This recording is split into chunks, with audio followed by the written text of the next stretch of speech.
All right. Brandon? Hey Alright. guys, welcome to the waiting room episode 47. I think we are approaching 50 now. This is the first time I'm introducing our guest because usually Obviously. Derek does it, but he has fucked up introducing the names of our guests so many times. So just now, we have to put this on record, like Derek. As we do. Yeah, Just we now, do Derek know. was like, "Hey, It's a, it's, how it's do a, you?" it's a For the running first joke. time, It's a Derek. running joke. For the first time, Derek went, "Hey, That's how not do the you first time pronounce Fuad's name?" I've asked before. First, no, first. I mean, okay, maybe it was the second time. Yeah. But he was, "How do you pronounce?" So I told him, Al Habshi. Yeah. Then after that, he's like, Al Habshi. And he got it in the first try. Then he gave it about 30 seconds. I forgot. Then he was like, Al Mashi. Or something like that. He said. Then I was I'm like, a very, very old man. I was like, no, Al brain cells Habshi. are And then deteriorating. after that, he was like, no, Hey, Brendan, not you that just do old, it. lah. You're just like less than a year older than me, man. So please welcome two Welcome. of the 5 members. Kyoto Protocol. Am I right? Yes. Correct. Two of the 5 members of the legendary Kyoto Protocol, Fuad Yeah, yeah. Shaq. We are not worthy. Thank you very much. Hey, come Thank on, you. lah. Hey, Seriously. come on. Selamat datang, again. Selamat datang. Yeah, man.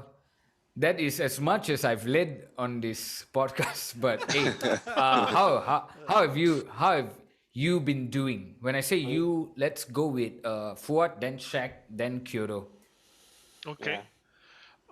I've been doing all right. I think, well, as you know, as you saw my virtual background earlier, which executive. loads up apparently automatically with Zoom, that I'm still in that corporate life.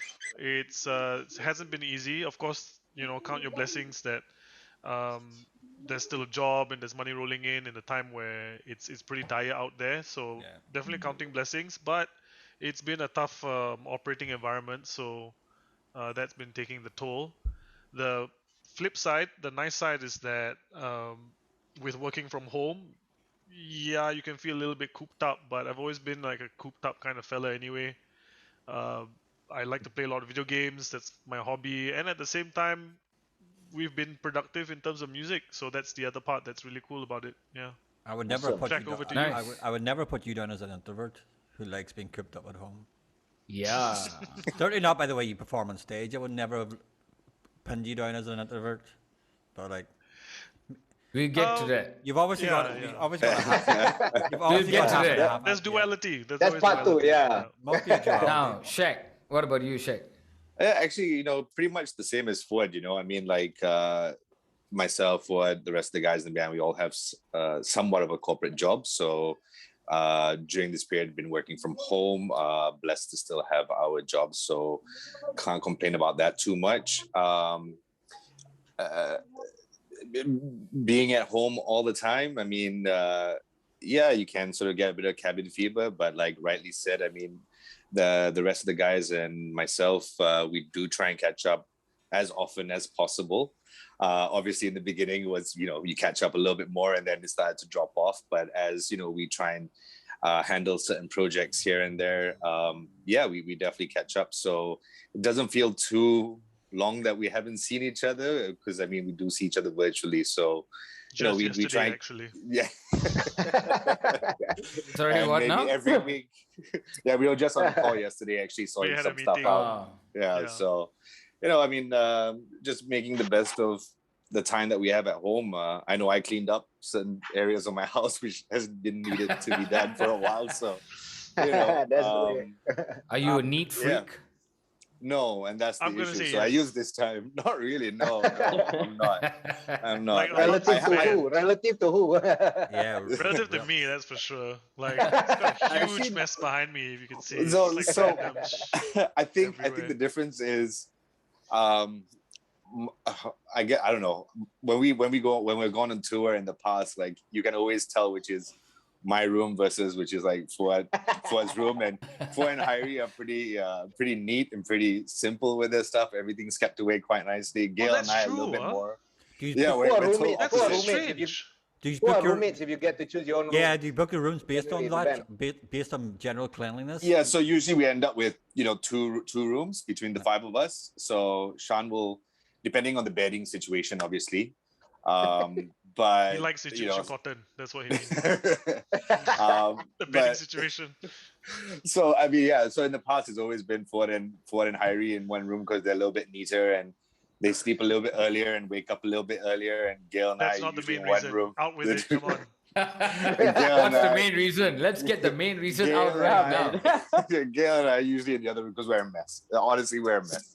No, our they clothes are snore. They everywhere. snore really bad. Oh yeah. Yeah, What you about heard that? it here first. Yeah. It's because we haven't been on tour for so long. Yeah. Actually, So no. wh- So yeah, Gail and I snore quite badly. So yeah. So who's the third? Sean will Shan usually lah. stay Shan with will be. Sean will stay with Fuad and Hyrie because he's quite a light sleeper. Fuad's a pretty light sleeper as well. Yeah, you really And the need to three be- of them can fit on a double bed all night. Slim guys, Good luck to me and Gail. If we're on a double bed together, there's no one else sleeping on that bed. When did the discovering of the snoring happen for the first time? And The first Tried night of your to- tour. and was the it first- addressed immediately, or did y'all Oh wait yeah, for it the was. next tour? No, it was addressed within the hour. Nice. Within the hour, immediately, let's switch rooms now. I'll It was tell you this, Singapore, we were in 2010. Bay Beats. Yeah, 2010 Bay Beats. Gail, Fua, and I were in a room together. Two single beds, a little pull-out bed in the middle, and Gail has gone to bed. I was falling asleep. I had fallen asleep, and I just remember waking up because the TV was still on. I just see Fuad sitting upright in bed, facing the TV. And it's something out of like a horror movie. And I was just like, Fuad, is everything okay? And he just turns around like super slow. This guy lah. Gail just on the other side of it, snoring his head off. And that was the last time Fuad and Gail ever shared a room. So it was the first night in Singapore, and that was it. So yeah. Dealing with Nice. dealing with a hardcore snore. Dealing with a hardcore snore is a brave thing. I've got some friends who sounds like a chainsaw going off. Just like literally Yeah. inside their head. You're like, what the fuck's wrong with that person? Yeah. I didn't know I snored until my wife slapped me in the morning. Yeah, I got the same. I got the same. You find out pretty of course, quickly on when you tour too. snore. Like I didn't snore compared to my Irish friends, but I snore. Apparently, I snore a wee bit when you get woken up in the middle of the night, going, "You're fucking snoring." I'm going. Yeah. And this, my wife Yeah. will literally sleep through World War VII. Like she slept through like thunderstorms and she's grand, but I snored a tiny wee bit beside her. And I get fucking. Oh, that's interesting. You're snoring. No, there's just some things that great. It's just some things, There yeah. is indeed. Yeah. Certain frequencies. Yeah. Yes. It's that For me, I'm actually just a light sleeper. Like 500 hertz. What is is a a snore. super light gotten worse. sleeper? Yeah, it's gotten worse. A Do you not little sleep? bit of sunlight comes into my room, and it's like Wake up. 7:30. I'm up already. That's it. I can't Dude, go back to sleep. Wow. Dude, I'm the same as you. I'm a very, very light sleeper. So these days, I've literally got one of those. My wife bought me one of those head masks. Eye mask. But with Bluetooth speakers. Oh. So I fall asleep listening to some fucking like lectures or some conspiracy theory nonsense, which I love. And I just I can't hear anything and I can't see shit. And I'll fall asleep with that on my head. And you should try it because it blocks out all the external noise. It's just if you've got something that'll drift you off to sleep, that'll be on your head. Yeah. Your dreams will be crazy though, so be wary of your dreams. Some mad shit. But you won't see anything and you won't hear any external shit. It's They are like great, what? man. Earphones No, built in. it's a cloth thing with flat earphones built in as Bluetooth. You just turn it on to your phone. You put on That something. sounds and you just- fancy. It's flat earphones. Yeah, Yeah. it's very, very flat. Nice. And you just fall asleep, man. They're great. I've seen the ads for these. They're pretty Yeah, cool. They're absolutely great. And they're like you Speaking get of crazy dreams, right? Did y'all have like crazy dreams after having your vaccine? first night. No, I mean I have crazy dreams Yeah. generally, but Yeah. go ahead and tell us. Yeah. The Tell fever us night. what. I don't remember what it was. The fever night after This the is vaccine, our. Yeah. You don't remember what it was? No, I don't remember what it was because I'm in the same boat as you. Like I have crazy dreams all the time, so it's Yeah. like it's hard to pin down exactly what it was. But I do have like a Same, yeah. list of like top 3 epic dreams that I had, um, even going All right, back to let's. when I was maybe like 10 years old or something. Yeah, All right, let's go with so number you 3. remember your dreams then? some of them, not all. Yeah, a Of them. lot of people don't. Yeah. I remember some. I used Okay, to do. give us- I had a dream diary when I was some theater project. They asked us to write down. That's quite interesting actually. Oh, But you have to that's write. super You have to interesting. wake up. Yeah, you got. But you Yeah. gotta wake up and do it. Or else, like there were several Correct. times I woke up like, yeah, I remember that, and then like 5 minutes later, fuck, what I can't remember. Yeah, but I do write it down, man. I do write it down on my phone. Yeah, Man. yeah. So like even today, Like that. I had a weird ass dream. I woke up today and I was in a gunfight with Filipino gangsters. Oh, you. Oh, I don't nice. know why Cool. Filipino. dude. No, it's something to One do with Filipino. the Olympics that you're watching, lah. Yeah. I've got no idea. Has to man. be. Has to So be, and then what happened? What happened in this gunfight? I don't know. I woke up lah. So there was this that last scene. That last scene. The last scene was like from the movie Wanted. You know. So like I was kind of falling with one gun. You know. And You then, curling- I don't know you whether, curling the bullet, curling the bullet Oh. lah. Curling the bullet. I've got to say, it's funny that Asmil mentioned that Rush, when you have a dream and you want to note it down, right? I heard a song on my dream one time, and it sounded like, whoa, this is super cool, like TV on the radio kind of vibes, Wow. but just on the acoustic guitar. I was like, what the shit? Just gotta, okay, wake up. Wow. Quickly picked up the acoustic guitar and was just like, is this the chord? I don't know. Like it's like trying to hold on to sand, right? It keeps falling through your fingers, and it's just like the tighter you grip, the more it Yes. falls out. But I managed to save enough of it, and that song was called Never Know. Oh, so that was written in a dream. Ah. Yeah, Nice. that Wow, was there I you go. heard it in a Channeling. dream. I think that's what it was, and what I managed to save of it became Never Know. Yeah. Yeah. Nice. I've solved mixes in my head in my dreams, like mixes that I was doing. That I couldn't, like studio mixes that I couldn't. Yes, I couldn't get sorted. Like I've done it with university. At university with projects. University, I was having a problem with a project, and I solved it in my dream. I woke up and God, that's it. But with mixes, the mixes that aren't coming together, I was like, you dream it, and then you just woke up and go, that's what I'm going to do, and it works. So like, I have never I- had a I- music-related dream, lah. I had a the chick give me a problem number. is- I had a chick give me a number while I was sleeping. While I was Do a you teenager. remember the number? And did you I call I this remember, number when now, you woke I up? remember when I was waking up and I was showering. I remember that was before handphones, right? It was a landline number. I remember it started with 59 something. And I was confident. I'll write down later of the shower. I got out of the shower, towel down, forgot already. I don't remember. but with, At with least Usually you when had the towel 5'9". is down, you forget. Like. Yeah. but you, Oh yes. but At least you have Sorry. 5 and 9. It narrows down your your That's true. permutations of how many numbers to test. Probability. From 100,000 to maybe 10,000 or something like that lah. It was a woman in from your here, It dreams? just went here. It was a dream woman. How the hell is she's not even a real person? What are you fooling? Hey, Who are it you could fooling? be. It could be a message from don't know where. True. From Sting. But Who knows? I wrote a song about that girl in that dream. But the song And- wasn't inspired in a dream lah. It's more like, yeah, I remember that chick. What? Forgot the number. Okay, write a song. Ah. Song call. What's the song called? Girl I met in my dreams. I think it was one of my first cassette back in '97. I wasn't very inventive with Damn. titles. Oh. Yeah. It wasn't called I Dropped the Towel lah. Oh no. Oh, I wasn't so witty back then yet. I see. I was so heartbroken and forgot a number. That's his present song. That's his prison song. It's called When the Towel Drops. Oh my god. Okay, back to our guests, and let's speak a bit more about Kyoto. Yeah, man. Let's speak about how this all was- came about. How did Kyoto start?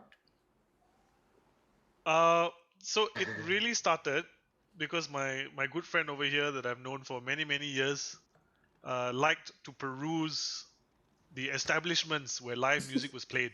That conversation was going on in such a dodgy direction there. I don't know where it was going to end up.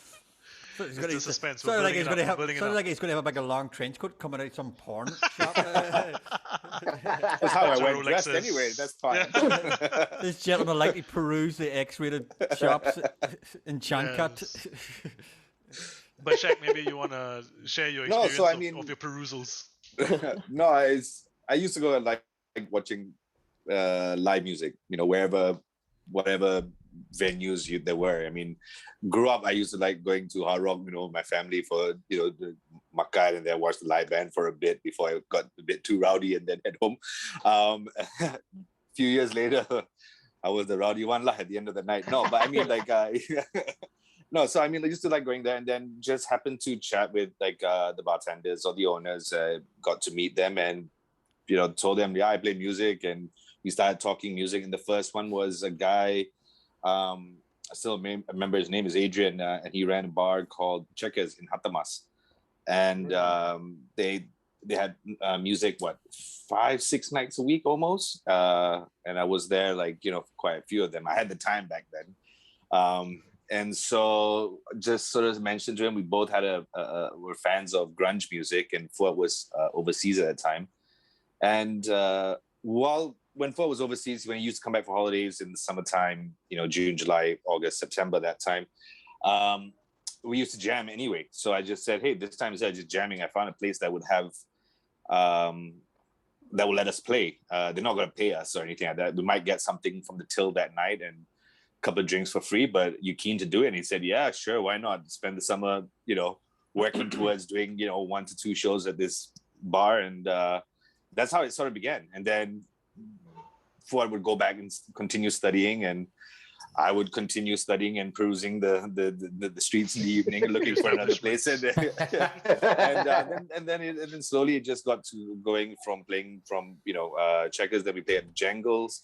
That was another place in Hatamas. And then it sort of just took off from there.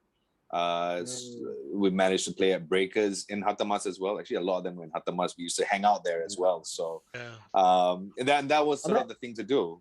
I remember one of the that's early sort of- gigs you guys played was at Groove Junction. Remember that? That's also just Groove Yeah. Junction. That one gone already. Yeah. Actually, all these unfortunately, bars that we're talking about are pretty much All gone gone, already as right? well. Yeah. all gone already. If they weren't gone before, the last 2 years would have killed them off, man. Yeah. It's brutal. Yeah. But it was so funny when Shaq is talking about Hatamas. He's spot on. We spent a lot of our time there, and we talked about how there's the duality of part of us introvert, part of us extrovert. Instead of going clubbing, I think we got tired of clubbing pretty quick, right? Wanting to get into clubs or wanting to go to bars and feel like, yeah, we're so badass, we're underage, but we're getting in. We got tired of it pretty quick. And then we just like to go to the cyber cafe and play video games. Yeah. And there was a huge one at Hatamas called Virtual Arena. Nerds. We played there so much. We became VIP members, and we only need to pay 1 ringgit per hour.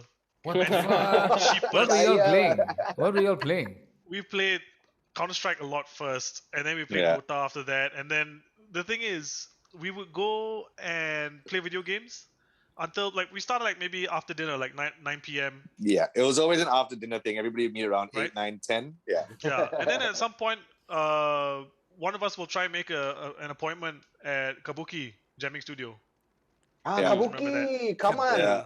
Oh, Yeah. damn. Kabuki and No idea. Kabuki and Saputi. No, in this is Hatamas. On hot. Oh, that's no Kabuki. It's Kabuki. That's what do you call him? Studio Murtikaria's sound engineer. Zaha and Zaha's old yeah. studio. Was Zaha it? and Joe. Zaha and Joe's place. I don't know if they probably took over the original Kabuki M. Right. No, but this Kabuki was in Hatamas. It was above. Yeah, man. Yeah. So Top floor, yeah. yeah, play Used to video jam games, that too. go jam, then go back and play video games again, and then when we come Wow. out, some of the nights were so hardcore. Nobody else is left in the cyber cafe, And we're just like, okay, there's 5 of us. It's not nice to play Counter-Strike. What are we playing? Colin McRae, Rally, and shit. Yeah.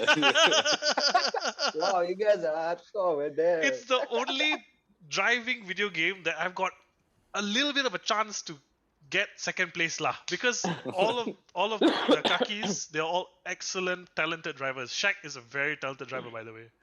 Me and his other friend Edward also talented. Virtual and reality. Real life. Oh, Real okay. life. How old Because were you they have boys? that knowledge real life, so they know how to take it into the virtual sphere as well. Okay. How old were you boys doing this? How old were we? Yeah. 18, 19, 17? 20. Yeah, Seven- around there. Yeah. Yeah, it's Like sort of me, like once all that became was of legal 17 already. age. Yeah. Yeah. Yeah. Why? Yeah. Nice.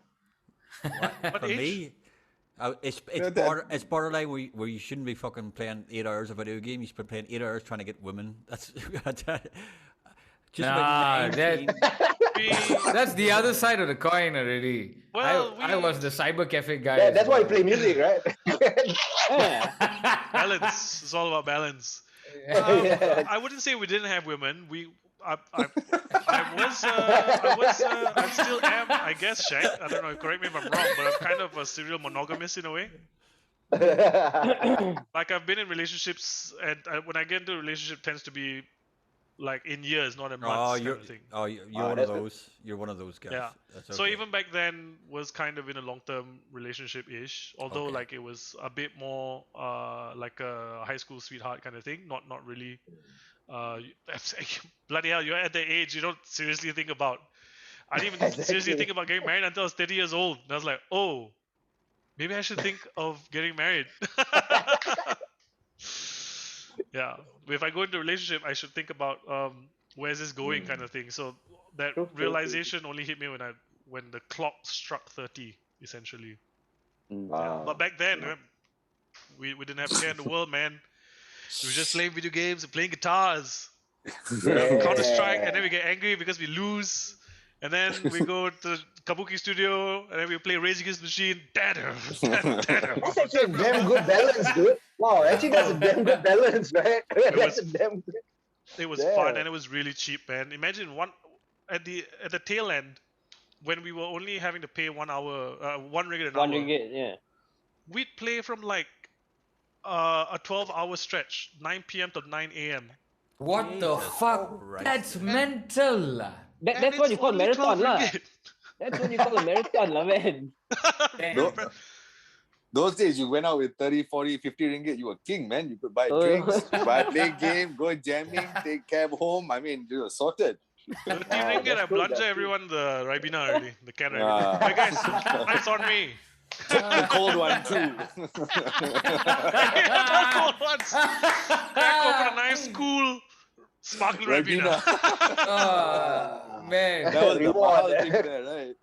Guys, true, but that's true. what year was this? Because Shaq was saying, one of your earlier gigs, Singapore Baybits, that was 2007. So all this. Babies was 2010. The one, the snoring Babies, yeah, 2010. All of this Kabuki / Rage Against the Machine thing Mid-2000s. was 2000s lah.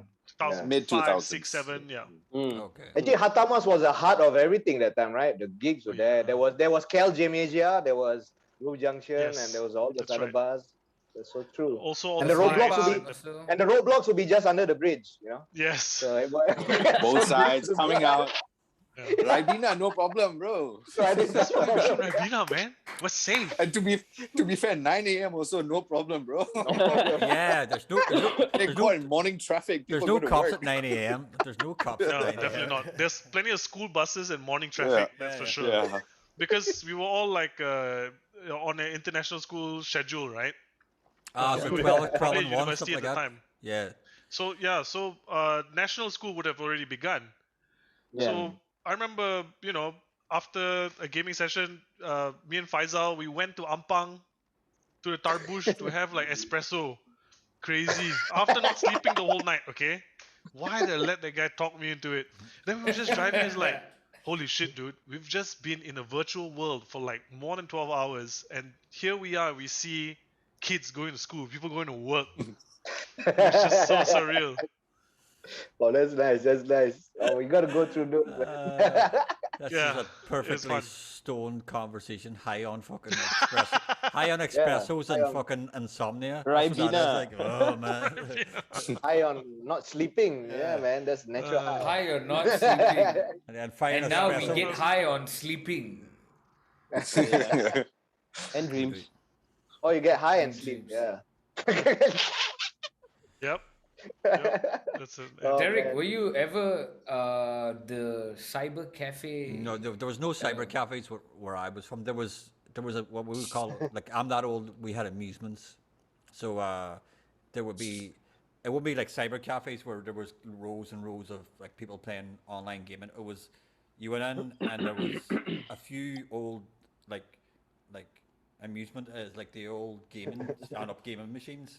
Arcade games. Arcades. Oh, Yeah. okay. It was arcade games. Yeah. When I was college, know- Daytona was a Yeah. shit, man. In And it would- Subang. Yeah. It was The way like, go we- college there, like, The way we did it then was like one person would be the master of the game. So you would stand and watch this one Yes. person, to be a crowd around the one master playing Yes. the game. And that's the way it was back when we were in our days. Like, so like, but the pool tables. So like for us, it wasn't gaming. It was playing pool.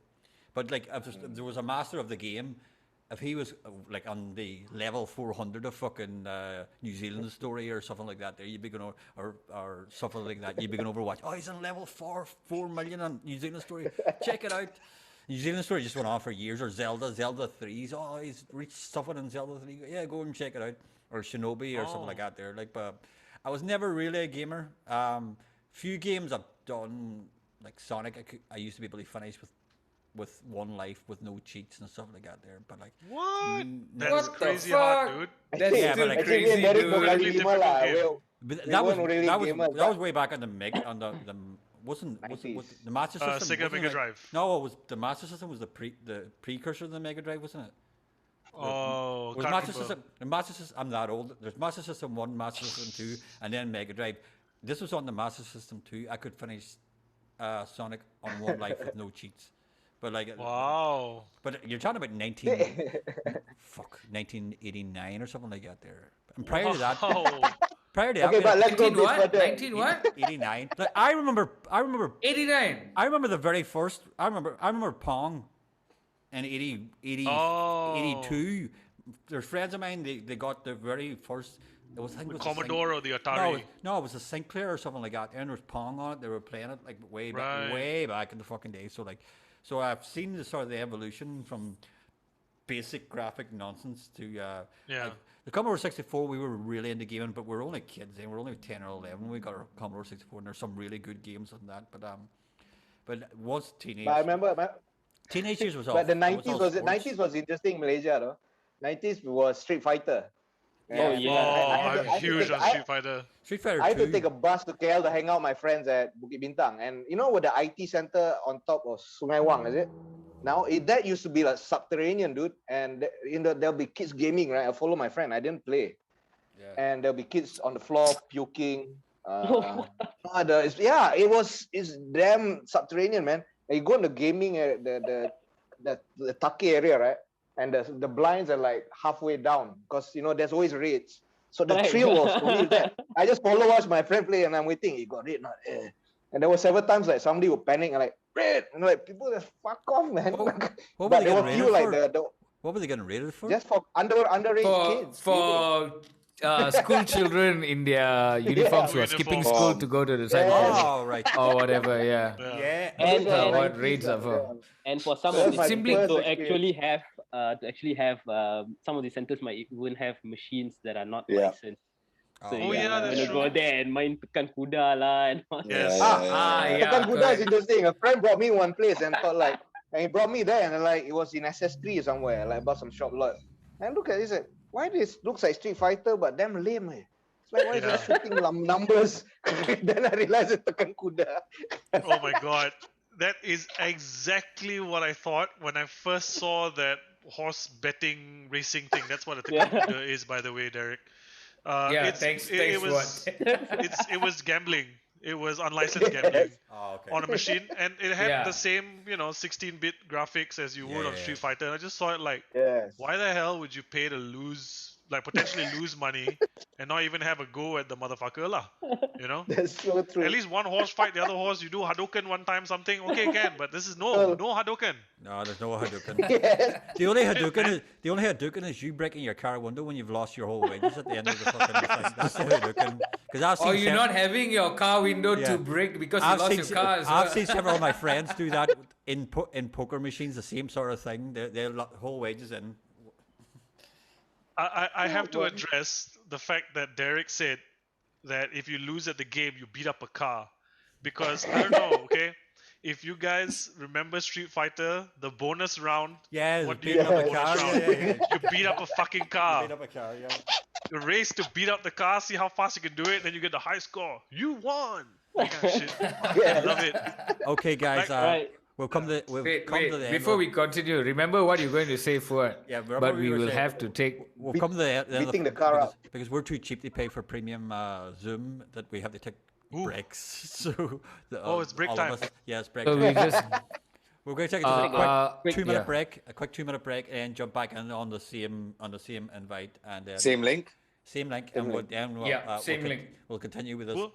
nonsense story about blowing up cars and shit. We'll, This we'll be was more awesome. This is serious damn in the second half. Yeah, Okay, that first 45 minutes Okay. was a gone case. Now we have to win the game. Okay. yeah. This, Yes. this is warming up. This pure warm up, like, and then we can get into the right. And okay, Alright, see you in a Okay. bit. See you in 2 minutes, Okay. guys. Brandon? Hey, welcome back. Welcome back to part 2 of the waiting room with Kyoto Protocol. Unbelievable. And we were just, as you know, talking about video games. And I think Fuad was in the middle of something. But Yeah. I'm going to put a bet on him not remembering what that was. Crashing the car up. lah. Was it about bashing the Bonus, car or the bonus, No, bonus. I don't know.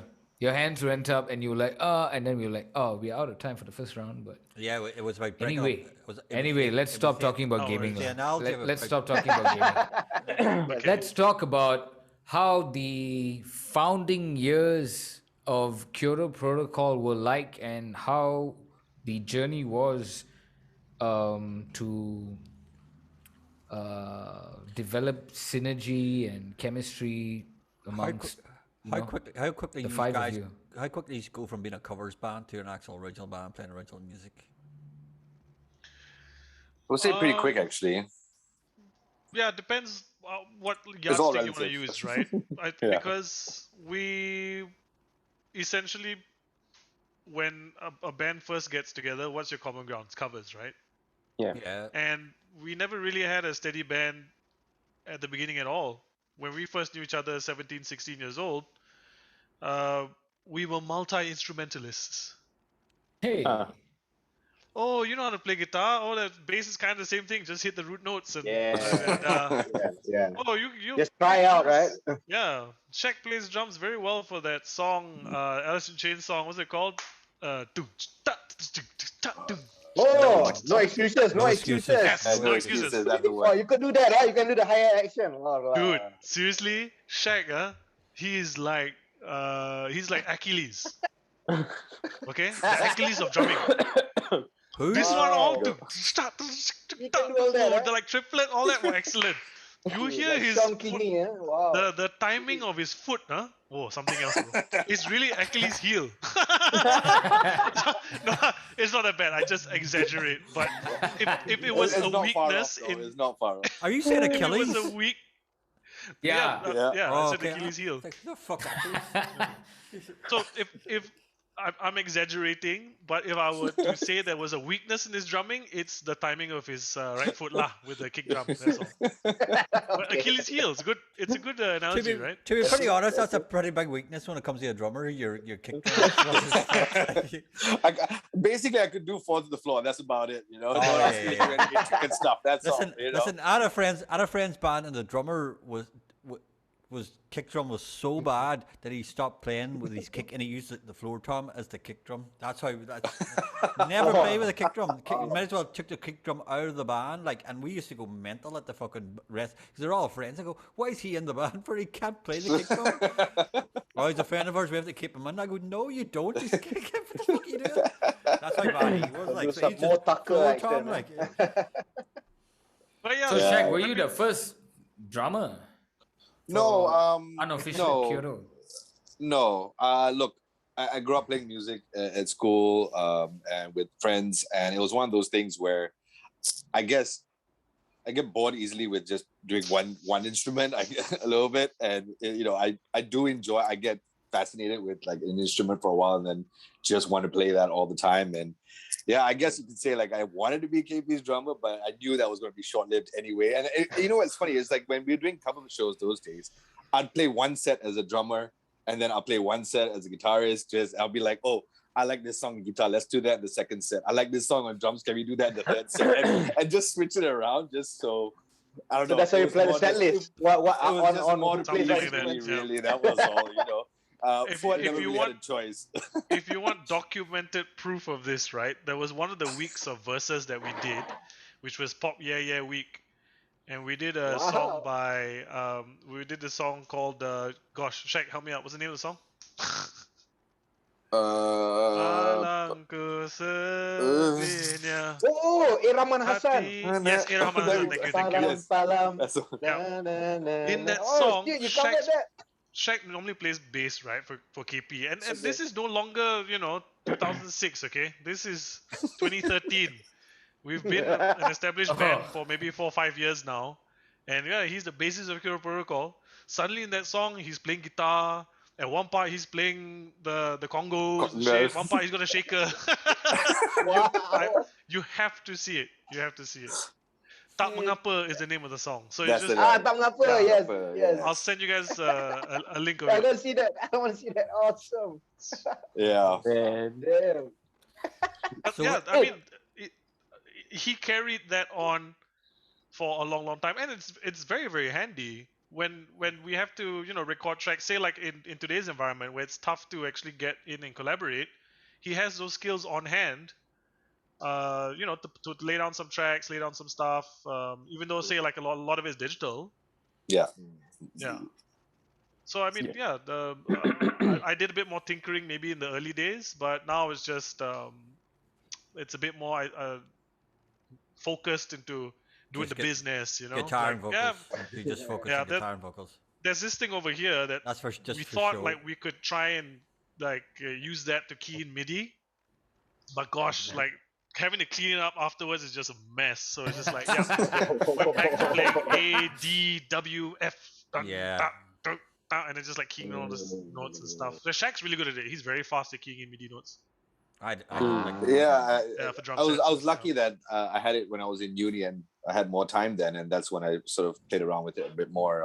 I have to say it was Gail that introduced me to. I think it was Reason, one Yeah. of the old Reason Yeah, ones, and I played hate- around with it. I And that's sort hate- of where I learned. hate MIDI. keying in MIDI. Like Yeah. all the fucking velocities and stuff like that. You're just like, oh, just. Well, actually, you know what's nice though is Can we now that just in play the today's instruments? world you have the humanizer, right? So you Oh, just yeah. sort of you just select all of it, and you can either choose the velocity or even the timing. You can shift it just a little bit. Yeah, but Al it just, Gore's makes rhythm. it just makes everything sound the same. Everything sounds the same then. Yeah. Because everything. Unless you one by every- one go and Yeah, edit you have to go on. everything You lah. have to like. And like I think this third one just a little bit. My finger was a bit heavy. You guys remember Sekan from Degahayu? Like I know Durga drummer? Hayu, yeah, fantastic. Yeah, Sekan, fantastic yeah, band, yeah. yeah. Yeah. Phenomenal. So when he does production for some other bands and stuff, and then he tries to track them and they just don't do a good job, he just says, "Okay, that was good. That was the take," right? And then later I see him, he's keying in every single note on MIDI. He just replaces it, No. and he Yeah. changes velocity on Wow. every single note. I would. Yeah. Damn. Like I mixed a friends band during the summer. They're a post-rock band from Ireland, and the drum parts, the drum techs weren't bad. They were played well. They were just recorded, not the best in the world. Like, so I just replaced them all with fucking samples, but Yeah. I was not going and fucking cheating fucking velocities or anything like that. It was just raw audio samples. I just threw them all in, and if they sounded and everything was, I would automate a bit, but there's no way I was going on doing MIDI drums on that insanity. It was just. I'd rather Different culture. Because they are Japanese, right? So Japanese is like, oh, it's okay, it's okay. Oh, it's fine, it's fine. Everything is good, it's good. It's good. Behind the scenes, yeah, no, fucking do it again. in Ireland, He's doing it again. in Ireland, we don't have that culture of like, oh yeah, no, yeah, that's great. It's like, that's fucking shit. Can you do it again? You've just wasted 6 hours of my time coming into the studio, not prepped. Can you fuck off and learn your own song? There's no, there's very few Irish sound engineers who would like after the fact, then go and MIDI key fucking someone's drum fuck ups. There probably is, but nobody that I'm aware of. Like, but yeah. Yeah, fair enough. I hate So I mean, sorry for the digression, but No, walk away. That's essentially, Oh, it's all right. That's the waiting room. that's the waiting room. That's the waiting room. Essentially, if you want to take the marker and start at 2006, officially we had the name Kyoto Protocol only say 2009. Where did it come from? Yes. Yeah. Where It came did the name come from a mangled process of trying to get people to chip in on a band name. So our band names up to that point, the first gig, as you guys know, was at Checkers the Bar. The guy said, "Oh, what shall I bill you as? What shall we put your name down as?" And then we just looked at the name of the bar, Checkered Balls. I was like, what? Original. Yeah. The name of the band is Checkered Balls. And I just thought it was gonna be for like an invoice or something, but it turns out he made a banner and hung it in the bar, and it's just got this huge thing. Please welcome Checkered Balls. It's just, oh shoot! Man. Oh no! I still have that banner. He It's still has the folded banner, yeah. away nicely at my parents' house, hidden away. Shameless plug that that picture of us with the Checkered Balls banner is in our documentary 10. Oh, There's a scene. yeah. There's a scene about it where we you get to see the long hair Fuad, the Azma version of Fuad, I guess. You should. Long hair back then. Don't you think, Shaq, I looked like him back then? Yeah. Like similar glasses, long hair and stuff, similar right? curls, Yeah, yeah. same curls. What you should do for some Kyoto Protocol gig is play as yourselves Kyoto Protocol, but support yourselves as Checkered Balls and do all the conversations Oh, back then. opening act, Checkered Balls. You Oh open. my god. Yeah, and you wear, open with and yourself. wear a wig. Checkered And Balls. you wear a wig. You look long hair, and look how you looked 15 years And ago. use that same banner that you have. And use the stacked banner. And use the banner. Come on. Use the banner. man. That would be a funny gig to do. Like, If we had to do that, I have to do liposuction, man. I was damn skinny. Fuad. We were all a few Fuad, kilos Fuad. lighter. Yeah. as we say in Ireland, there's still more meat in a butcher's pencil. It's not like you're walking around fucking Jabba the Hutt. Like, what the fuck are you talking about? No, I'm just Jabba the Hutting in one area particularly. The Middle-aged the spread. common We trouble all have it. area. Middle-aged Yeah. spread. We all got it. Yeah. So yeah, I mean, blame that it all was, on nasi lemak. No, you've earned it. You've earned it. Don't blame. I've earned it, huh? You've earned it. You've Yeah. earned it. Sorry, you were saying what? I probably abused it, to be honest. Just staying indoors all the time, enjoying like lots of stuff, and So when so looking when was your forward to. when was your first recording? When did you get into the studio for the first time? Not too long after 2009. I think it was probably somewhere late 2009 or maybe early 2010 because we were playing a few shows. So why we needed a new band name was because we entered this Yamaha Asian Beat competition, which I'm sure for the local guys, very, very familiar. Yamaha, famous company, they run a competition called Asian Beat. The winner actually gets to represent their country in Japan for like the grand finals, and they try to pick a winner, that kind of thing, right? So it's like Was a this the regional year- competition. Was this the year when Wes Bolland was with Yamaha? Wes Borland from Limp Bizkit. I'm Can't not remember, sure. to be honest. Yeah, really can't All remember. right. But the year was 2009, so I suppose with a little bit of googling, we may find out soon enough. But that year itself, that was kind of the first time we wanted to go in for a competition, and you know, Shaq and I sat down and thought to ourselves, yeah, we can't be called checkered balls for this competition. We need to. Actually, I think by this time we're called the Johnnies or something like that. We were called the Johnnies. We You ever- already moved you on ever- to the You Johnnies. went from Johnny. checkered balls to the Johnnies. Named after I mean, a condom, just- like you named that like condom. So that's the thing, right? I had a guy that was studying in England come to the show and he goes, "You know what a Johnny is?" And I was like, "No." And he goes, "It's a condom." I was like, It's a condom. "Oh, that's great." I had no idea. Oh shit. We were a bit more. So all your names prior to this was fucking genital related, like. Yes, yeah, pretty much. Hey, you And haven't gone to the actually- first CD. The first CD was called An Album. Yes, I got correct. that. Right? Yeah. An album with the highlight No. on yes. No, dude, An Album. just Anal the Spell it bump. out. Yeah. Yeah, next Anal- to yeah, yeah. Correct. Yeah. Yeah. That's just the kind of people we are. the You're aware Johnnies. there's something wrong with you boys. You're aware of that, or you are aware of that? Like, there's I was gonna say that there's something wrong with from you our boys. Or something very right. from our perspective, right? I think we grew up in a bit more of a Americana influence sphere kind of thing. So I gotta go use the John. That's a toilet as well. So again, it's toilet humor. The Johnnies. Yeah. So anyways, we were the Johnnies. We didn't really have all the members. Maldivian guy went back Yeah. to Maldives. Didn't see that coming. We had to get a new drummer. Didn't see that coming.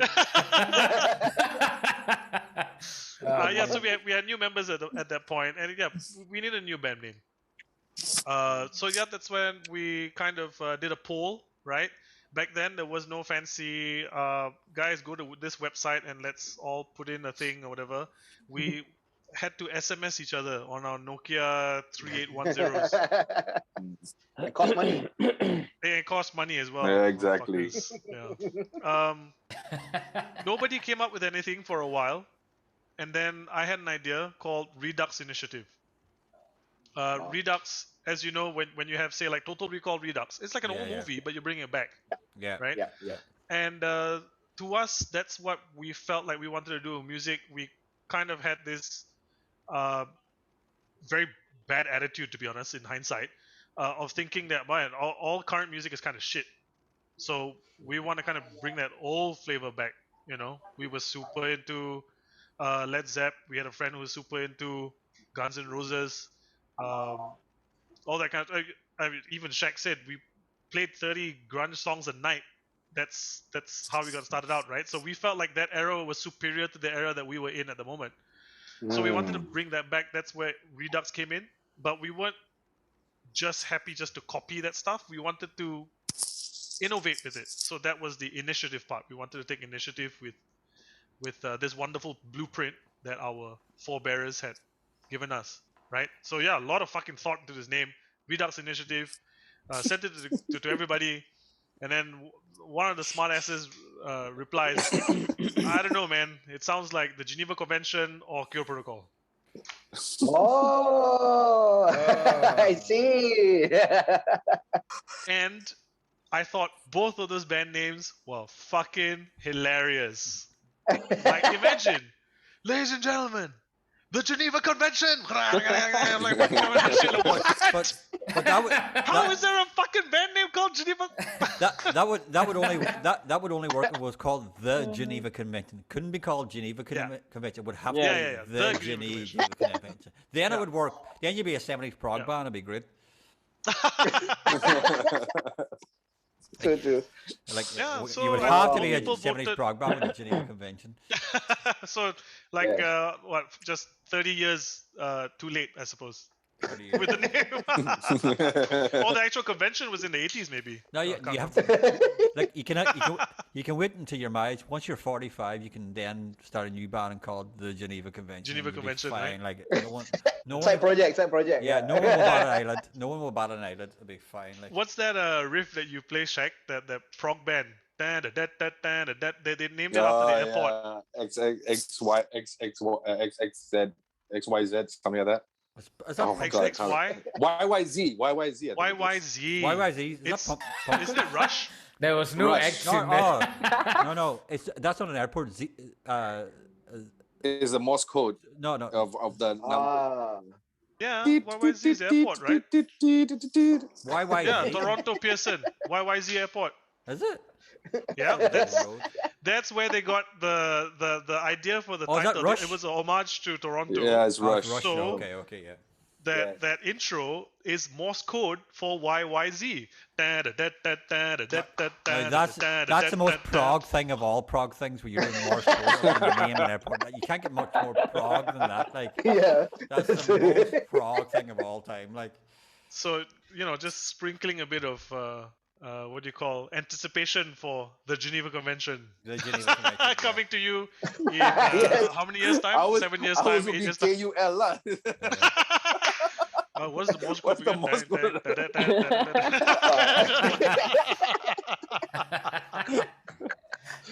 Oh, Man. man. But yeah, so 2009, we go into the competition, kind of against all odds because we're on the piss take, right? You've heard the band names, you heard how we named the band.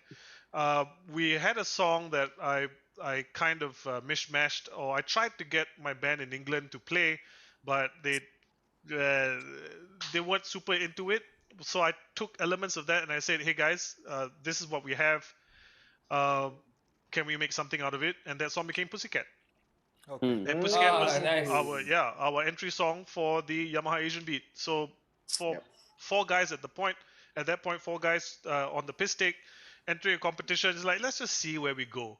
And Yamaha Asian Beat, I don't know if you guys remember this, they prioritize all these shredders and stuff. Yeah.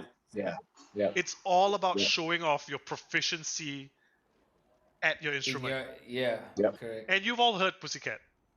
Yeah, man. There's I mean, nothing I fucking love showy about that song. I fucking love that song. Yeah, man. Yeah, there's I love that song as well. It's kind of like a godsend in a way Yeah. because I didn't really come up with it in a sense, but there were elements that when we brought it together, it just worked. But Yeah. on surface level, I thought, man, we're gonna fucking get steamrolled out there because all these guys like sweep picking and shit, Yes.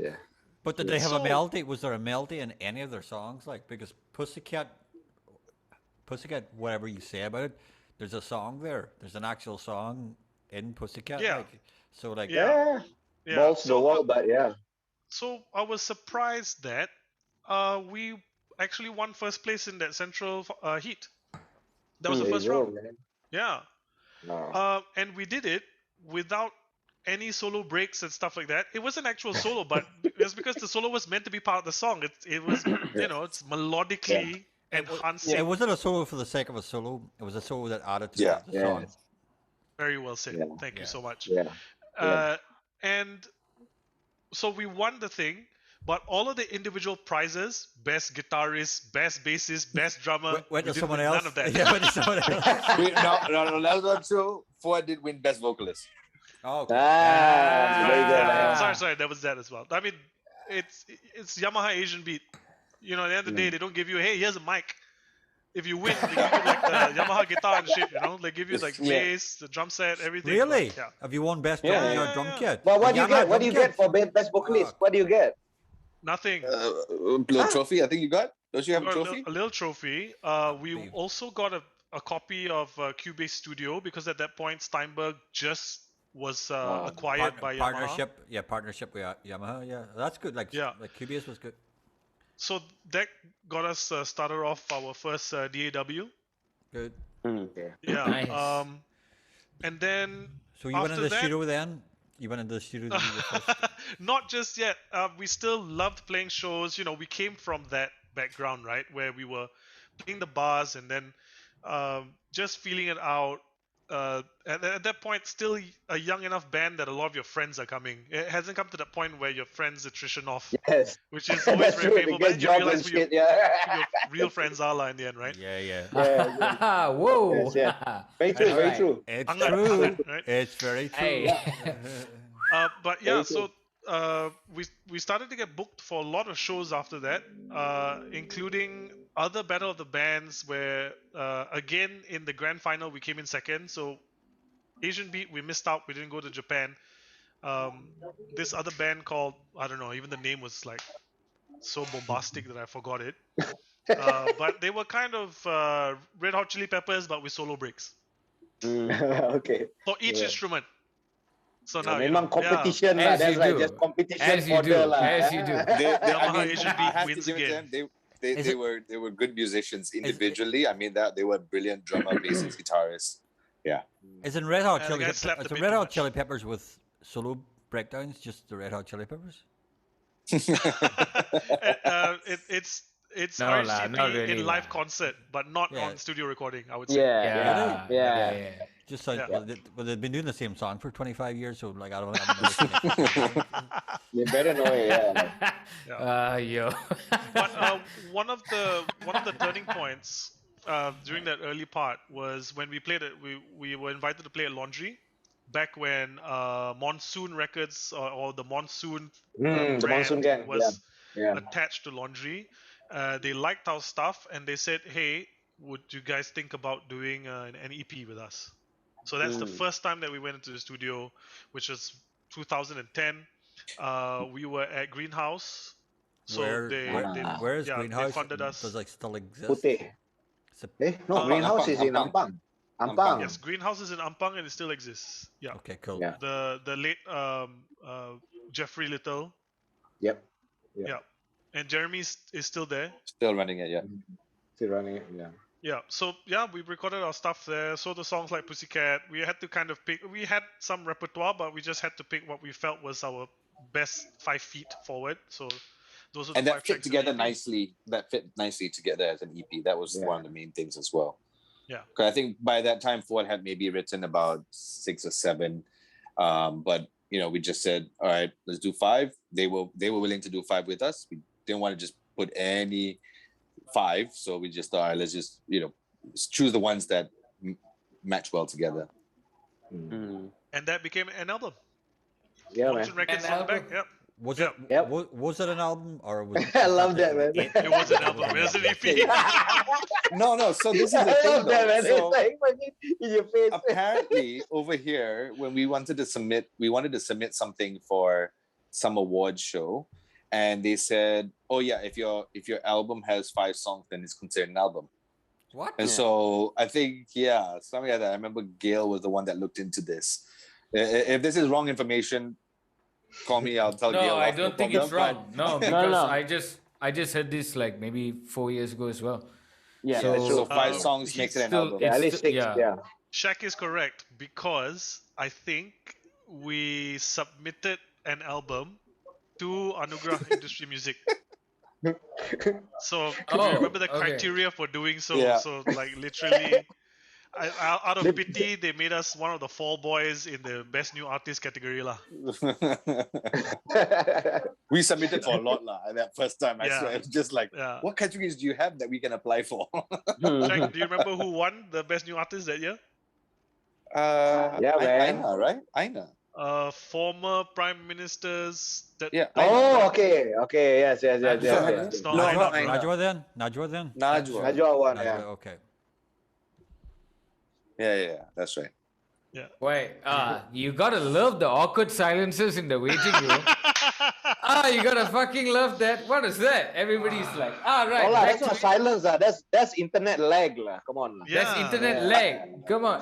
It's like, The uneven internet access we have in this country, man. Yes,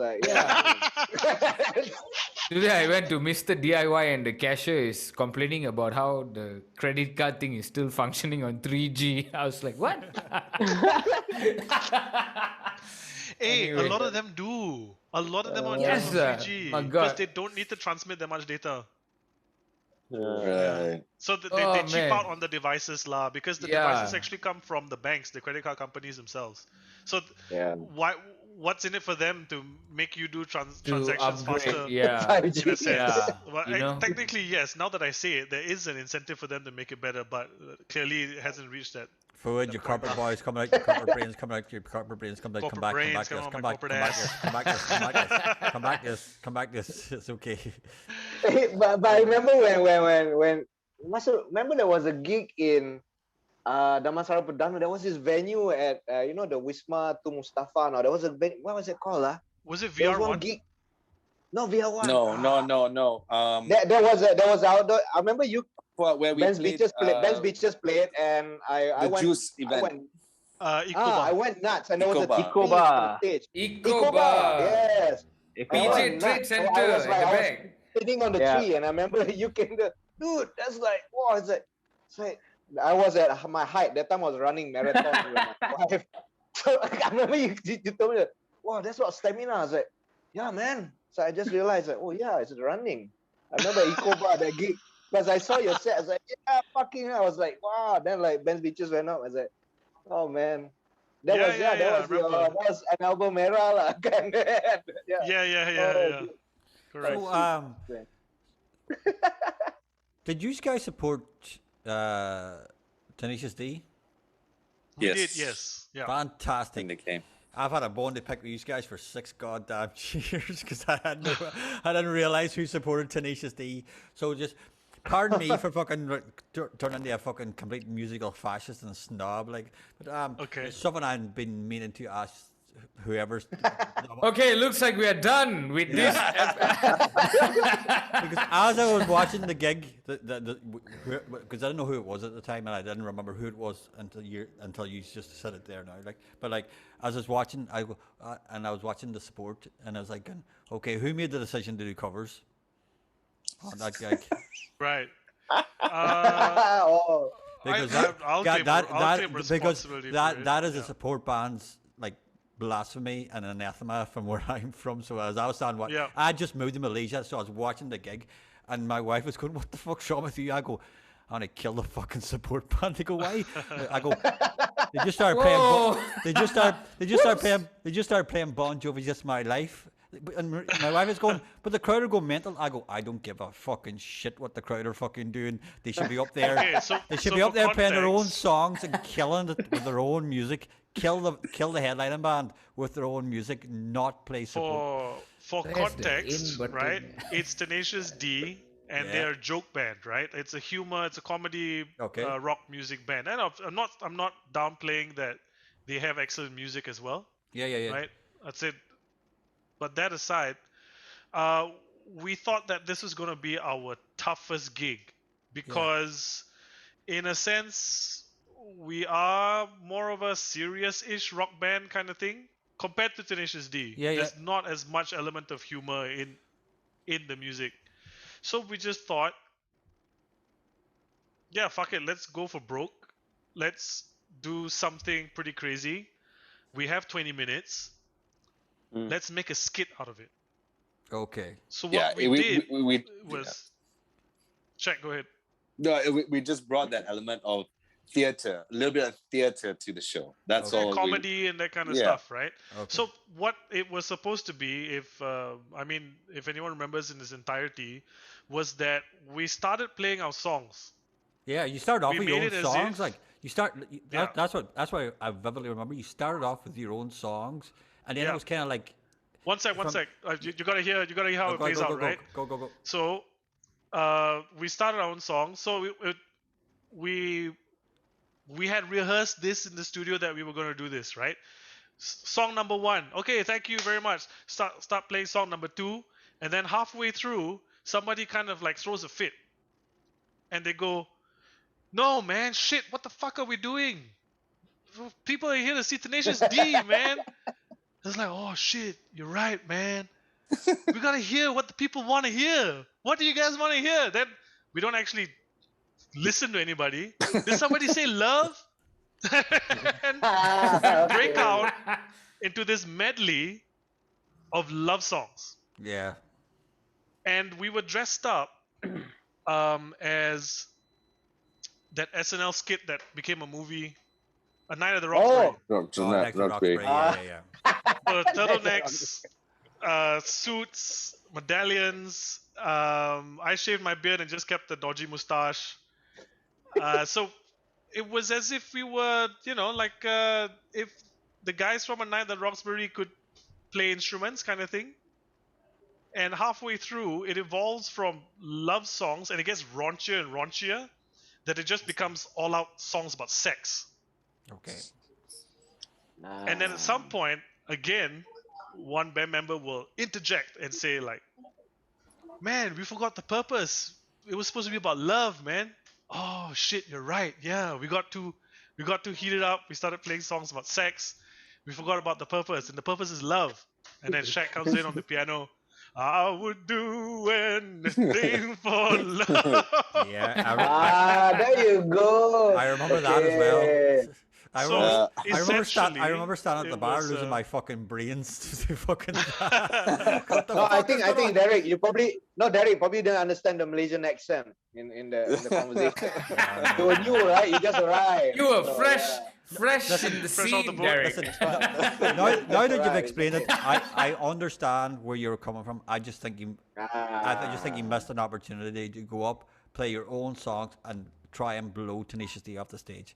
Even though you may have lost, that's essentially just the Irish way. If you get any Irish band who gets a good support slot like that, they go up for two reasons: highlight our own music, try and blow the fucking headlining band off the stage. And we all, for us, it's always a competition to kill the fucking headlining band. It doesn't matter, just fucking blow them off the stage. Like I just like, and you played well. It wasn't like you didn't know how to play. And the crowd reaction was amazing. I was standing, I was the only person standing shaking my head in shock. My wife was You're the only person, Derek. Everybody else loved it. I have to say, it wasn't like everybody else was standing going, this band, what is this band doing? I was the only fucker standing going like, what is this band doing? Because I've never seen anything like that done before, like, because I've come from a completely different culture, like, so, like, but Yeah. and saying that, Interesting, though. it was Yeah, it's interesting. it was a complete, but I always, I was stuck in my head, and I go, if I ever get the opportunity, I'm going to ask this band, why did you do covers? Yeah, so And now then- you know You why. finally Okay, got- if I can condense the why, right? For us, and this goes for a lot of shows that we play, right? And we can give a lot of other examples where we've tweaked stuff because we want the show to go well. Yeah. Yeah. True, So understand. it's not so much that we did it to wuss out or anything like that. We had to think to ourselves, if the main act was a comedy act, how would we do the comedy? We I would don't do- really have, I that would kind have of done the stuff. reverse. So I would have done the reverse because the main act is a comedy act. I would have been just pure fucking serious because everybody's expecting the main act to be a comedy act. So why come in with comedy? Come in totally serious because Derek, okay, again, I've got to come in here because Hey guys, do you these want to get another room or organizers, something? yeah, I'm with Fuad here. Derek has this effect on people, I tell you. Right. No. I just want to say that, right? So this is us as longevity with the event organizers, Yeah. Yeah. right? So Adrian Yap, a person that I care for quite dearly, he's given us a lot of breaks in our careers, right?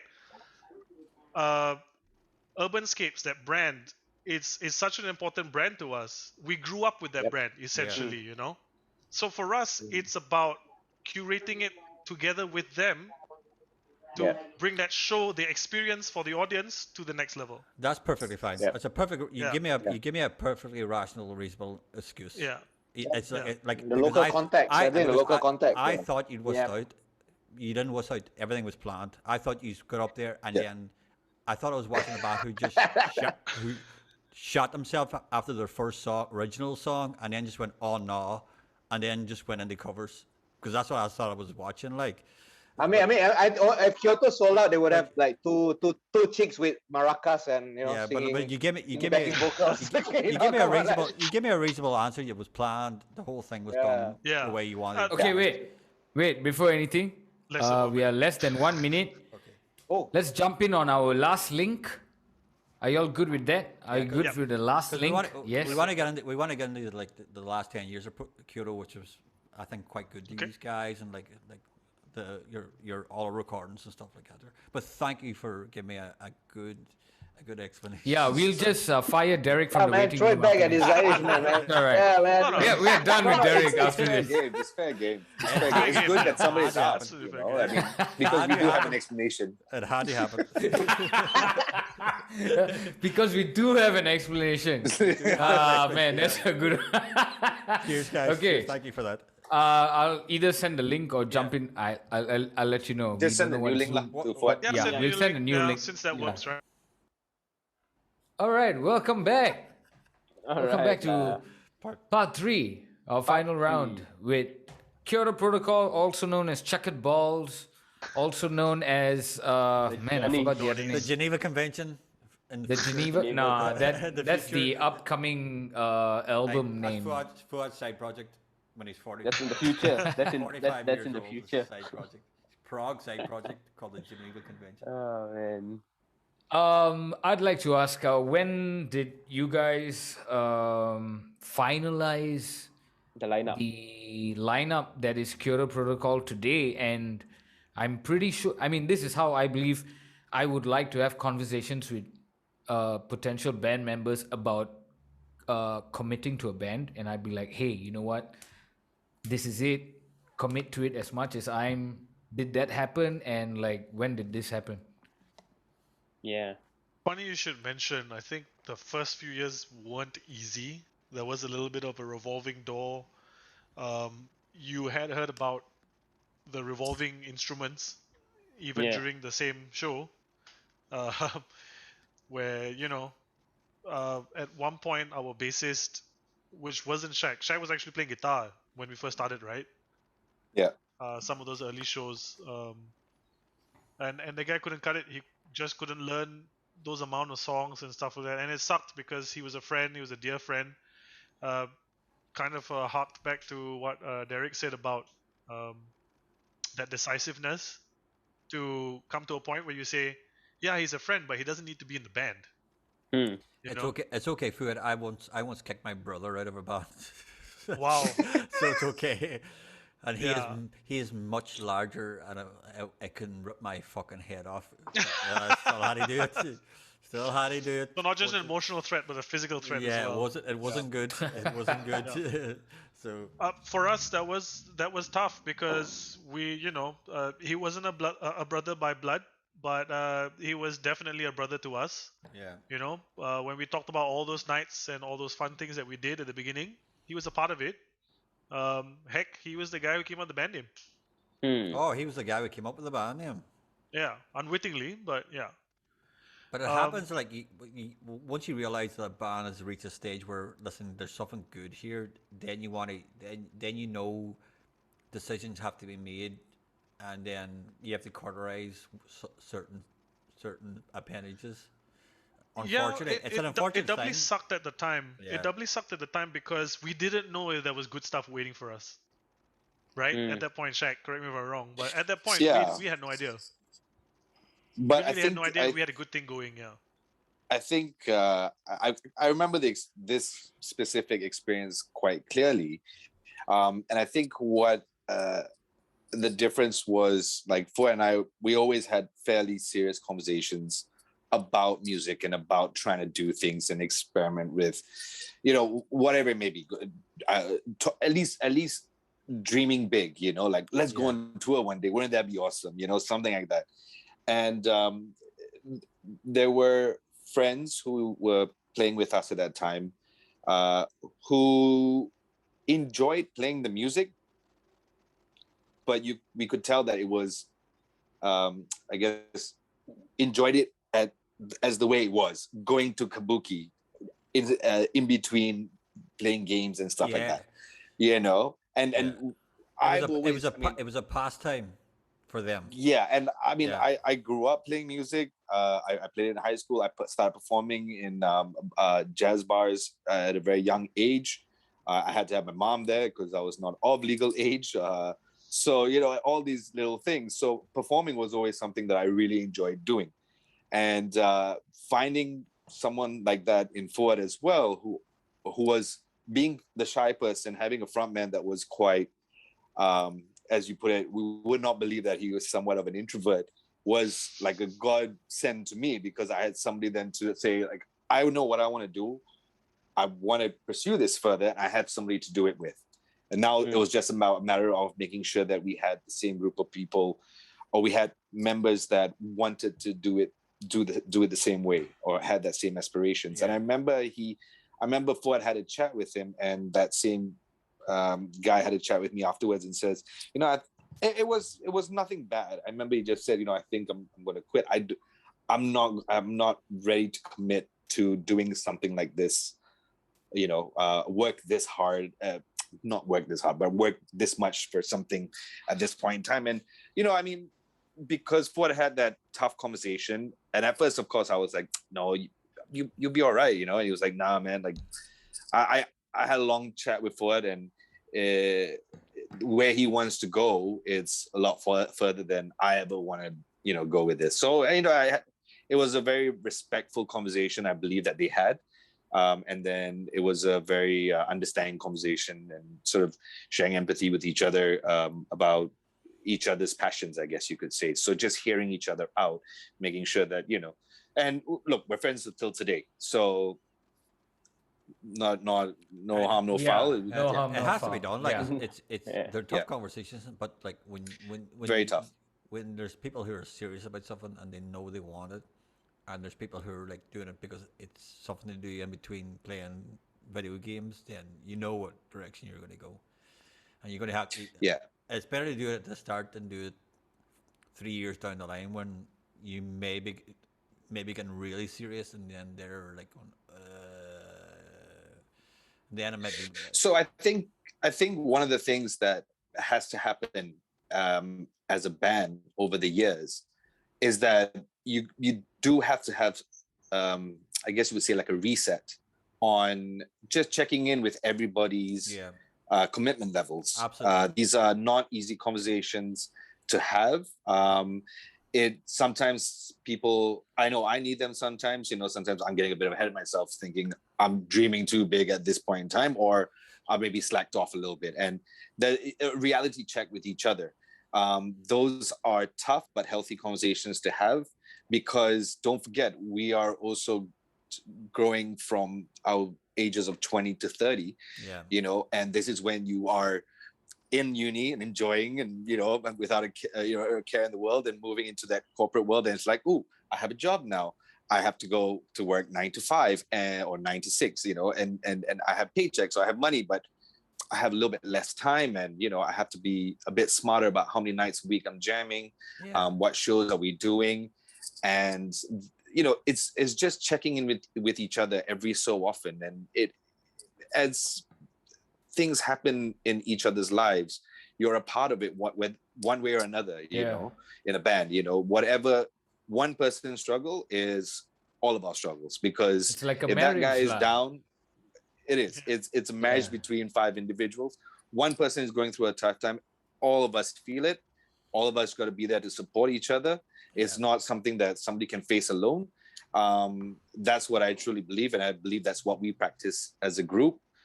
Because if somebody is down, it does affect the jamming sessions. It affects our studio time. It affects our live performances, whatever it may be. We're only as good as our last show. That's what people are going to remember us for. So we got to make sure we're always putting our best foot forward every single show, and making sure we are inspiring ourselves and in each other to make sure that we are, always ready, and always, have it on the chest, wearing our band on the chest, on our heart. Yeah. Nice. Hmm. What's So the? I would say, Oh, sorry. Yes. just to put an appendage to that. So that the last piece of the puzzle was Shan, 2011, Yep. leading up to that. 2 weeks before the launch of an album at Havana, which I believe Azmil was there. Havana at and the album Chankat? launch. Yeah, that's Yeah. right. Like We brought it home, man. listen, We brought it home. That's the right way to have an album launch. I've done it. it. I've promoted gigs in Havana, but it's a weird place to do an album launch. Like upstairs or downstairs? Upstairs. Upstairs. Yeah. We did but we did fucking like a Caribbean type world music band, like that were Yeah. Cuban band, like which is Havana, So like pretty it's close like, to us then. Cool. Yeah. Very Yeah. close, very close. minuscule. The minuscule band's name was differences. Caribbean Protocol. Oh, Minuscule differences. I mean, I like, should have known. It was actually us. did you just get a crowd? I loved it. I Did you get a loved that crowd? show in Havana because what everybody pitched in. We were fortunate to have a little bit of sponsorship money from some brands that wanted to co-host the show with us, so we had to put up banners and stuff like that. But we managed to Hey. get a projector. Yeah. We had clips for each of the tracks on an album. We wanted to do this. We wanted like those Charlie Chaplin era type videos, but clips, and you got to fill up the whole period. We practiced to a tempo so that we know that we wouldn't run away from them. I think almost every band member edited one clip of their own. Mine was Never Know, so I took Charlie Chaplin trying to go after a girl but like never gets her, which is what the song's about. Shaq, yours is Big Machine, was it? Big Machine, correct. So mine was Fucking all brilliant. about chopping down the trees and the Industrial Revolution, so on and so forth. Damn cool. Like people going to like To work. in the factories, like The you're talking the mining 1940s. fields, factories, yeah.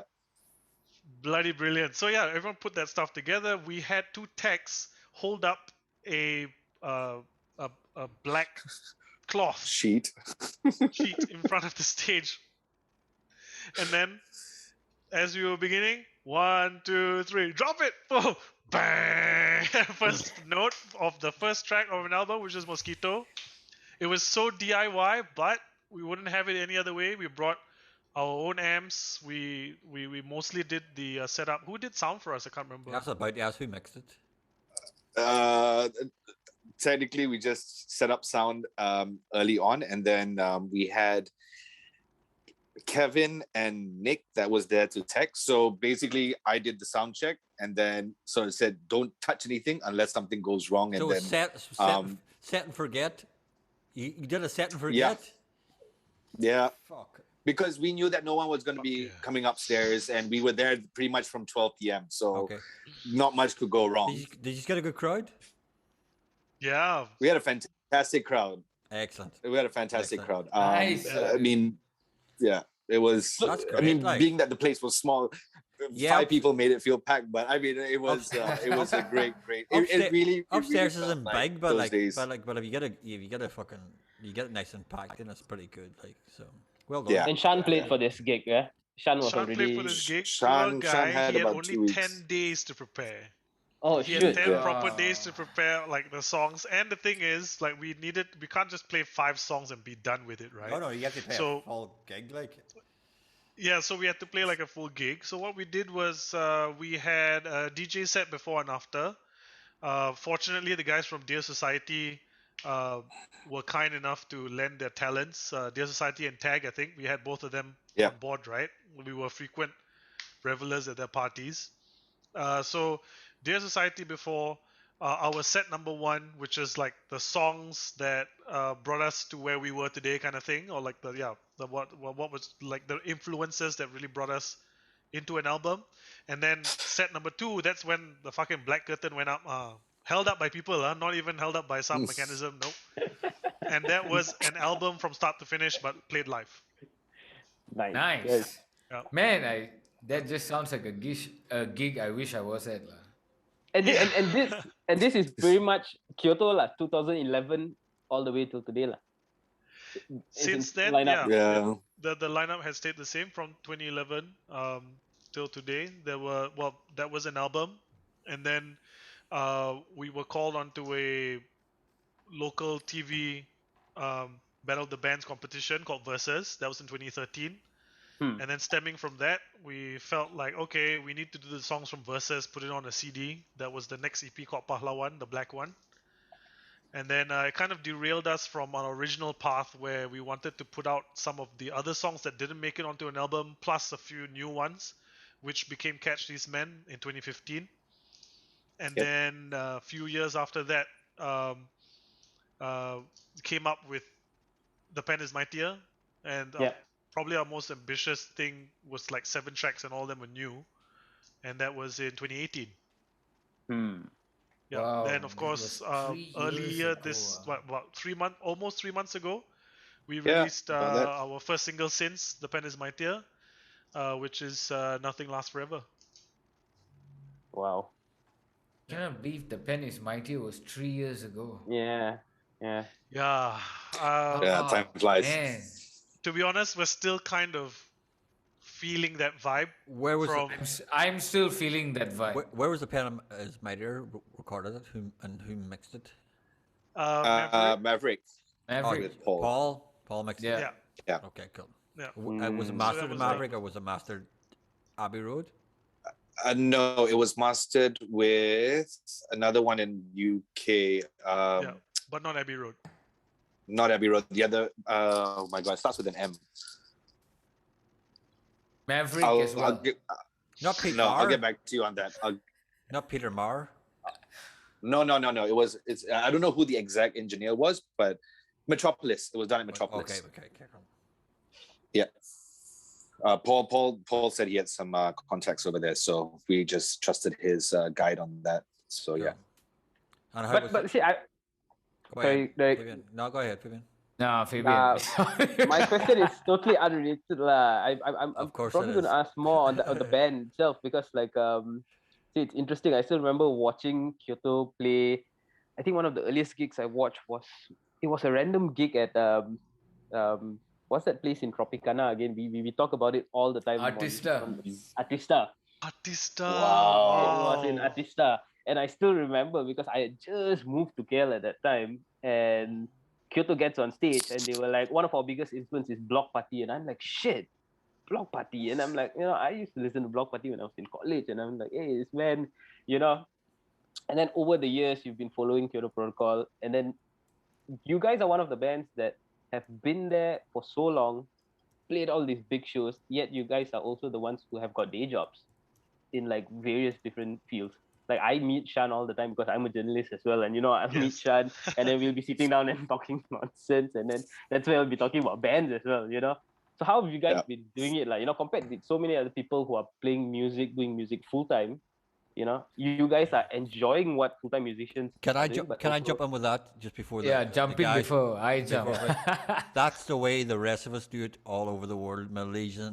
Our musicians are so fucking lucky, and I've said it since day one since I moved. Are here. there, wait, first of all, 90% of my musician friends in Ireland do it like Kyoto. Full-time jobs, do music as their passion. 90% of musician friends in Malaysia, that's their job. The 10% are people like Kyoto. You got to know how lucky you are here in this country to be able to do music full-time.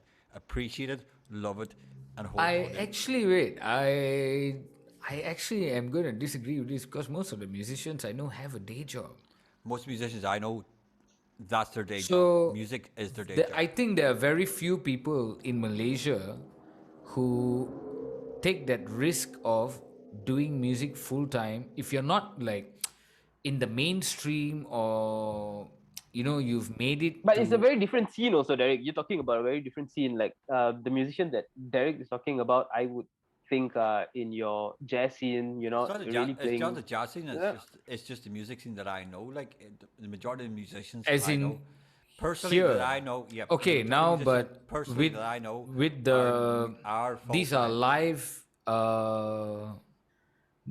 This is pre-pandemic, is it? Yeah. Okay, Like, how are these people doing? guys, one sec. Wait. I think you're all looking at an elephant from different angles.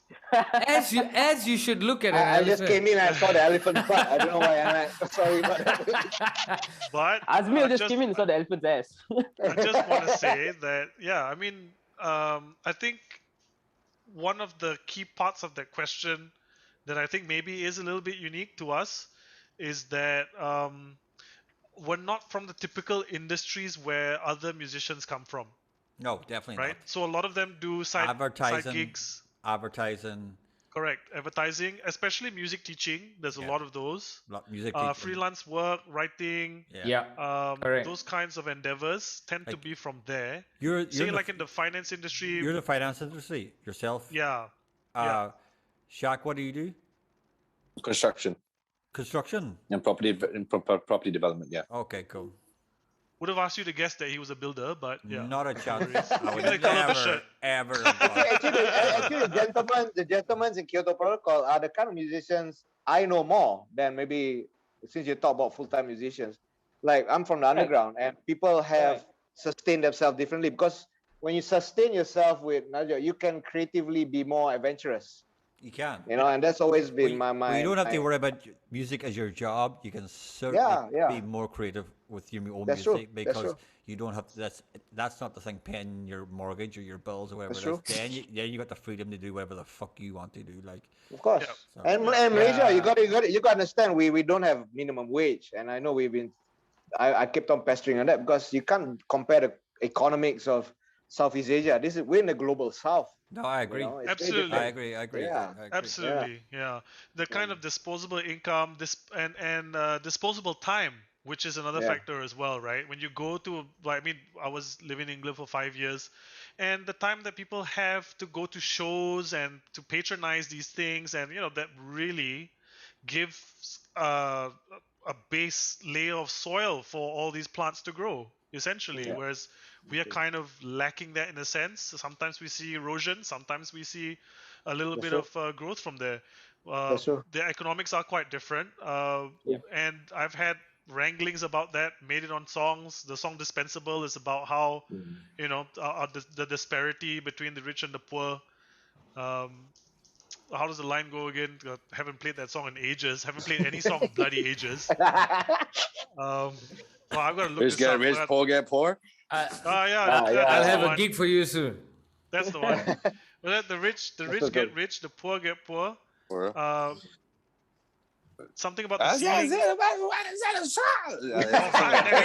That's exactly what I We thought get the it right next away. line We get was. it right away. Yeah. Was that Get the it lyrics? right. Fuad's voice. But it's so true. those are What just- so what you say, what? Because like I found it. because when I was living in Australia, I was like, I went to the record store. Lunchtime, people are buying CDs because the CD costs $20. And you work in McDonald's 1 hour, you get probably like $15, $10. So Yeah. you work McDonald's 1 hour. Malaysia, you get RM3. You can't buy a CD, man. You got to work a whole day to buy one CD. So No, but you can buy a 15 CD. bucks. Buy a CD if you go to fucking like China brand CD and get it for 50 cents. It'd be fucking great. Fantastic. where is that? What? Yeah. CDs for 50 cents? Where is that? China brand CD for fucking rip-off, fucking knockoff CD like that. Oh, Pasar Malam. That Pasar Malam one, shit of lah. course 50 lah. cents. you Where know. got 50 cents? Last, Say. MP3. Oh, 50 that one cents also MP3 is in about one 10 CD. ringgit lah.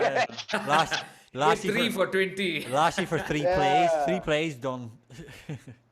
So yeah, I found the But lyric that I was interesting. thinking about, and Shaq, Yes. it's the rich get rich, the poor deplored. The Ah, sky's the limit, but I'm touching the floor. Yeah. there you go. Yeah. So literally we went through this like fuck. It's feeling like are the odds against us? Yes, some things are in our favor and all those kinds of things. Yeah. But at the end of the day, just take it as it is. Go with the flow. That's true. Do the best that we can. Yeah. But I think it's a very, very interesting. I mean, this me coming from my academic side is also the fact that what is a legit musician, or what is it? So it's very interesting. I think it's a discourse more than just like this is it or that isn't it. It's very interesting because Many shades of gray. It's not black and white. Definitely. Yeah, I think That's true. Yeah. I always 50. I always tell Counted them. 50 shades of gray. I always, 50 yeah, oh yeah. Exactly Sexy 50 shades time. of gray. Not black and white. I always tell any musician when they're doing their own original music from the start, at the very beginning, decide what you think success means to you from day one, Yeah. and then everything after that's gravy. If you hit that mark that you set from yourself from day one, everything after that's gravy for you. Like it's That's an important question. No, that's such an important question. I think music schools don't address that. I Yeah, think. just what, I think what success means. to Any you. school also to that fact, On Except my anything, class. what success Except my means to you, class. like Except Asmail's class lah. Come on. Yeah. But Derek, actually, just tapping onto what you said about sort of goal setting. I think that was one of the things that was good for us, whether it was intentional or not. It sort of just happened. yeah, I remember it's like I said, when we started with as sort of as a cover band, it was just to get playing those 30 songs in one night and get paid in drinks. And Yeah. we set that out and we worked on it for 2 months So it kept, and we hit it. it kept and you humble. we were Kept- happy. It kept Correct. you humble. Kept you humble. And then after that, it was sort of like, man, we could do this. And so Yeah. we did a few more shows. And then we started interjecting. Yeah. I think one of the key things was we started interjecting original songs into our cover nights, I Cover guess you nights, would yeah, say. And there was some reception towards those originals and like, hey, what song was that? You know, Yeah. so on and so forth. And or somebody would come afterwards and say, that cover, the original song you guys have is quite nice. So, you know, and then the next thing was always just like saying mini milestones for yourself, saying like for taking part in the competition. It's not about winning. If we win, it's a bonus. It was about getting the experience of playing in front of judges, not friends, not Yeah. people who know you. These people don't know you. They don't care about you. They just want to see what you can do. You know, Then and so you're win backstage, them you're over. nervous. Win them over. Like, And yeah, correct. And Yeah. if you walk away with one of them coming up and saying that was really nice, it was sort of a win because these Yeah, are sort yeah. of like the experts at that time but that in the sort of thing industry. keep- And then so that sort of thing keeps you humble. That sort of thing keeps you level Correct. pegged. Level pegged by giving small goals rather than putting yourself on some sort of fucking this idea that we're the best of the best and we're going to do whatever the fuck we're going to do. Yeah. You know? Correct. You're like, oh, what the you fuck know, is I mean, that? of course, you always dream of touring the world Yeah, with your of course. band, but Yeah, of course, but you know, as you start looking up how many bands have actually been in the last 30, 40 years and how many have actually have gone on world tours and, you know, become True. multi-millionaires, it's a small percent. So the odds are stacked up against you. especially from Malaysia, like especially from this country, Correct. like even in Ireland, there's very few, like even, and we've got probably a higher and we're more accessible to being able to tour the world and Yeah. for bands and got a higher success rate. But especially in Malaysia, there's very few who've been able to fucking tour. Yeah. Even I mean, Yeah. even tour Southeast Asia on a regular That's basis is a fucking. I mean, even when I was living in Australia, I got to know some of the bands. Then these were bands that were touring, releasing albums. And these dudes, I thought like they would like live full time musicians. No, they've got some they work dead end jobs because it allows them to kind of drop it and tour. Yeah. So it's so true. And you know, it's, Yeah, it kind of like sometimes it broke my heart when I found out what some of my favorite. That's favorite why, musicians yeah, I did- know. did as a job, Yeah. like the guys Yeah. from Mudhoney, like there's one of the guys from Mudhoney, like that one of the bands who influenced Yes. Nirvana, who influenced the whole Seattle scene. He was a landscape gardener, and the day I found Yeah. that out, it broke my heart. I go, he's a landscape gardener. He's got a 9 to 5 job, and you're like going, yeah, going, oh dear God. what but then the- you got to flip that, right? I think from heartbroken, you go like, okay, it kind of makes sense after a while, yeah. But it destroys our teenage rock and roll dreams, lah. Yeah, but, where you think everything's millionaires. and fucking- Especially us guys that came from the 80s, we think everybody's a millionaire if you're in rock music. So like, That's Yeah. why, yeah, That- fucking that- bands. That's so true. That's so true. Wow.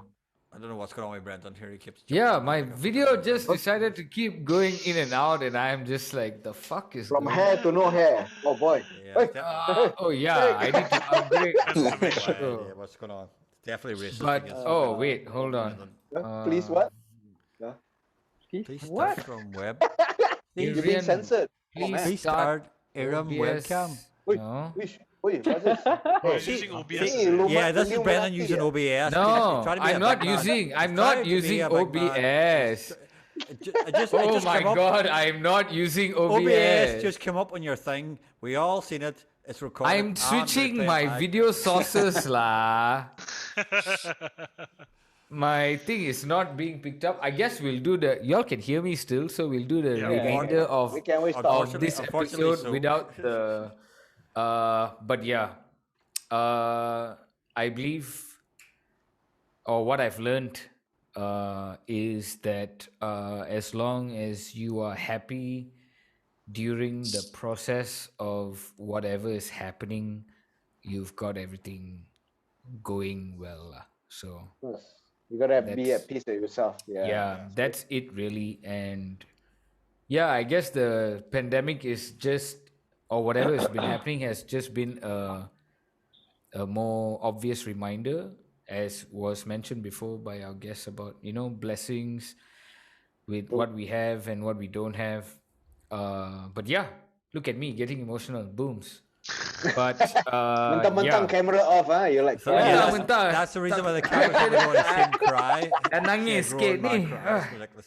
Okay, guys, Ah. we've come to the end of the podcast. Thank you so much for joining us. It's been a really good, This is really ours, man. fun Thank you. conversation. Uh, And thanks, Yeah. Greg. That's fun. as per normal, the last minute of the podcast is given over to our guests to tell us what you have got coming up in the future. If you've got anything coming up in the future, and they shout out your hashtag to your viewers. So like hashtag. Yeah, fair See enough. what I- see the shit I get? Hashtag an album. Derek. See the shit I get, like- Please say hashtag all, huh? Yeah, see the shit I Hashtag get. an album. Hashtag the pen is mightier. Yeah. See what you get So from get- using those hashtags. Anyway, But- guys, the last minute's over to you. Go ahead. Go. Cheers. Once again, thanks for having us on the show. Thank you. Always great to hook up with you guys, fellow musicians, in the scene. You know, the scene that we fight very hard for, to keep it diverse and having all these great things and great memories for us to have, right? And Yeah. great music as well. At the end of the day, that's the most important. To anybody watching this, I would urge you to try to reach out, make something active, do something active in terms of trying to support the local scene. Find your favorite local musicians who need help, who need support, local venues as well. As for us, we're doing all right. Thanks for asking. We've released our latest single, which is Nothing Lasts Forever. But of course, that song doesn't last forever, which is why we're going to be coming up with something new in November, right? Somewhere probably towards the end of November, so look out for that. So in the meantime, if you want to catch us, probably the best place to catch us is on Twitter, where we're at Kyoto Band. Because as you know, on the day that we're recording this, Instagram has apparently royally fucked up. So your move, Zuck. Let's see what you do with that. We are on the other platforms as well. You can What's look happening for with Kyoto Instagram Protocol. that we're unaware of? Something wrong with it, yes. But yeah, you can look for us on Facebook, Kyoto Protocol, obviously.